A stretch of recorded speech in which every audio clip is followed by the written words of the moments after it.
नमस्कार, मैं doctor Manju Bhargavi Bhargavi info में आप सभी का हार्दिक स्वागत करती हूँ। आज मैं आप लोगों को फिल्म रिव्यू के बारे में बताने जा रही हूँ। मेरा आज का फिल्म रिव्यू है हिंदी मीडियम। निर्देशक है साकेत चौधरी, निर्माता भूषण कुमार, कृष्ण कुमार, दिनेश विजय। पटकथा साकेत चौधरी, जीनत लखानी। मुख्य कलाकार है इरफान खान, सबा कमर, दीपक, अमृता सिंह, तिलोत्तम शोम। संगीत है सचिन जिगर, गुरु रंगाव। रिलीज वर्ष है 2017। इसके बारे में बात करेंगे तो हिंदी मीडियम एक सामाजिक व्यंग्य है जो हमारे देश की शिक्षा प्रणाली, वर्ग भेद और अंग्रेजी भाषा के प्रभाव को व्यंग्यात्मक लेकिन भावनात्मक दृष्टिकोण से उजागर करता है। यह फिल्म एक मध्यम वर्गीय परिवार की कहानी है जो अपने बच्चे के भविष्य के लिए संघर्ष करता है, सिर्फ इसलिए कि वह अंग्रेजी नहीं बोलते। यह फिल्म मनोरंजन के साथ साथ एक गहरी सोच में जन्म देती है और हमारे समाज में चल रहे अंग्रेजी बनाम हिंदी की बहस को प्रासंगिक बनाती है। कहानी का सारांश देखेंगे तो फिल्म की कहानी दिल्ली के चांदनी चौक में रहने वाले राज बत्रा और उनकी पत्नी मीता की है। राज एक सफल गवर्नमेंट शॉप के मालिक है और ज्यादा पढ़े लिखे नहीं है और अंग्रेजी से दूरी बनाए रखते हैं। वही मीता का सपना है कि उनकी बेटी पिया किसी बड़े अंग्रेजी मीडियम स्कूल में पढ़े। यह दंपति अंग्रेजी माध्यम स्कूल में दाखिले करने के लिए अपनी आर्थिक और सामाजिक दर्जे को ऊपर दिखाने की हर संभावना कोशिश करते हैं। वे वीवीआईपी जोन में घर किराए पर लेकर लाइट बनने की अभिनय करते हैं, इंग्लिश बोलने की क्लासेस करते हैं और तमाम इंटरव्यू और फॉर्म भरने की प्रक्रिया में उलझ जाते हैं। बाद में जब उन्हें पता चलता है कि आरटीआई के तहत गरीब बच्चों के लिए कुछ सीटिंग आरक्षित है तो वे गरीब बनने का ढोंग करते हैं और दिल्ली की एक झुग्गी बस्ती में रहने लगते हैं। वहां उनकी मुलाकात शुद्ध सिंह और उनकी पत्नी से होती है जो वास्तव में गरीब है। यहाँ से फिल्म में बदलाव आता है।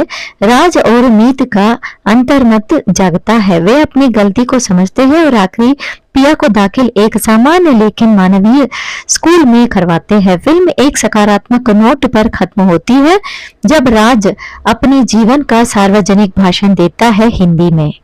मुख्य पात्रों के बारे में बात करेंगे तो राज पात्रा।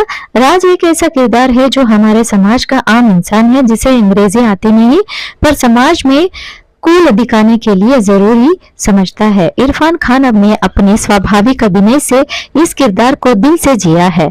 उनकी कॉमिक टाइमिंग, दर्द और अंतिम का द्वंद्व बेजोड़ है। मीता महत्वाकांक्षी पत्नी का किरदार निभाती है जो बेटी के उज्जवल भविष्य के लिए कुछ भी करने को तैयार है, चाहे वो झूठ बोलना हो या गरीब बनने का अभिनय। उन्होंने अपने किरदार को प्रभावशाली ढंग से निभाया है। शुद्ध सिन्हा एक संवेदनशील, नेक दिल और वास्तविक गरीब आदमी जो सहानुभूति और नैतिकता का प्रतिनिधित्व करता है। दीपक डबरियाल की सरलता दर्शकों का मन मोह लेती है। अमृता सिंह और अन्य सहायक कलाकार। अमृता सिंह ने स्कूल प्रिंसिपल के रूप में प्रभावशाली भूमिका निभाई है। अन्य सह कलाकारों ने फिल्म को यथार्थ और मजबूती प्रदान की है। फिल्म के मुख्य विषय है अंग्रेजी बनाम हिंदी। फिल्म यह दिखलाती है कि कैसे अंग्रेजी को स्टेटस सिंबल बनाया गया है और हिंदी को नीचे समझा गया है। शिक्षण प्रणाली की विसंगतियां। आरटीआई जैसे कानूनी की गलत उपयोग कैसे होता है और निजी स्कूलों की चयन प्रक्रिया में कितना भेदभाव होता है। मध्यम वर्ग की आकांक्षाएं। मध्यम वर्गीय माता पिता अपने बच्चों के लिए कौन कौन सी सीमाएं पर करते हैं पर फिल्म उसी में आईना है। नैतिकता और आत्मबोध। राज और मीता का अंत में अपनी गलती मानना और सही रास्ते पर चलना एक शक्तिशाली संदेश देता है। तकनीकी पक्ष। निर्देश के बारे में बात करेंगे तो साकेत चौधरी का निर्देशन सहज, स्पष्ट और संवेदनशील है। उन्होंने एक गंभीर विषय को हास्य और व्यंग्य के माध्यम से प्रभावशाली बनाया है।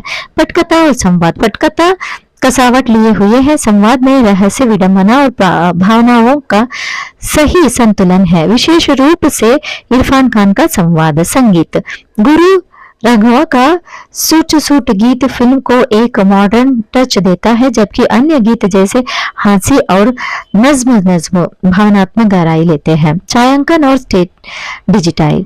पुरानी दिल्ली की गलियों से लेकर वीवीआईपी जोन में झुग्गी बस्ती सबका यथार्थ चित्रण किया गया है। प्रेरणात्मक एवं भावनात्मक क्षण, जब राज बात्रा वीवीआईपी जोन में खुद को क्लास वाला दिखाने की कोशिश करते हैं। झुग्गी में रहने की दौरान शुद्ध सिंह के साथ दृश्य सच्चाई का सामना होता है। फिल्म का अंतिम भाषण जो हिंदी भाषा में होता है और हर वर्ग का प्रभावशाली करता है। फिल्म के मुख्य संवाद ऐसे है, हमें अंग्रेजी नहीं आती, इसका मतलब ये नहीं है कि हम गरीब हैं। हमें अपनी औकात दिखाने की जरूरत नहीं है, हम खुद को बेहतर बनाने की जरूरत है। बच्चों का स्कूल में दाखिला उनके माँ बाप की अंग्रेजी पर नहीं, उनकी सोच पर होनी चाहिए। पुरस्कार और उपलब्धियां, फिल्म फेयर अवार्ड सर्वश्रेष्ठ अभिनेता इरफान को दिया गया है। राष्ट्रीय फिल्म फेयर पुरस्कार सर्वश्रेष्ठ फिल्म जो सामाजिक मुद्दे पर आधारित हो।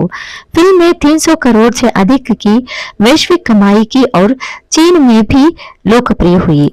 समीक्षा करेंगे तो सकारात्मक पक्ष, एक गंभीर विषय को व्यंग्य और संवेदनशीलता से प्रस्तुत करना, इरफान खान का दमदार अभिनय, पटकथा और निर्देशन का संतुलन, सामाजिक मुद्दों पर व्यावसायिक फिल्म का प्रभाव। नकारात्मक पक्ष है तो कुछ जगह कथानक तेजी से बदलता है। सभा कमर के कुछ दृश्यों में संवाद अधिक नाटकीय लगते हैं। क्लाइमैक्स थोड़ा अपेक्षित लेकिन प्रभावी है। सामाजिक प्रभाव और प्रासंगिकता के बारे में बात करेंगे तो भारत में अंग्रेजी को लेकर बनी मानसिकता पर गंभीर प्रश्न उठती है। अभिभावकों को शिक्षा के सही उद्देश्य पर सोचने की विवश करती है। शिक्षा व्यवस्था में सुधार की मांग को जन आंदोलन बनाने की सहायता साबित हुई है। निष्कर्ष में कह सकते हैं कि हिंदी मीडियम केवल एक फिल्म नहीं बल्कि समाज का एक आईना है, जिसमें भाषा, वर्ग, शिक्षा से जुड़ी हमारी धारणाएं उजागर होती है। यह फिल्म दिखाती है कि आत्मगौरव, नैतिकता और मातृत्व से बड़ा कोई परिणाम नहीं होता। इरफान खान के अद्भुत अभिनय और संवेदनशील निर्देशन से चलते यह फिल्म हर वर्ग के दर्शकों के लिए प्रेरणादायक बन जाती है। प्रस्तुत फिल्म रिव्यू का मैंने सॉफ्ट कॉपी डिस्क्रिप्शन में डाल दिया है, कृपया देख लीजिए। आशा करती हूँ कि यह वीडियो सभी छात्रों के लिए लाभदायक होगा और परीक्षा में अच्छे अंक प्राप्त करेंगे। भगवान की कृपा आप लोगों के ऊपर सदा बनाए रहे। अगर ये वीडियो आप लोगों को लाभदायक लगे तो कृपया सब्सक्राइब करके शेयर करना ना भूलें। धन्यवाद।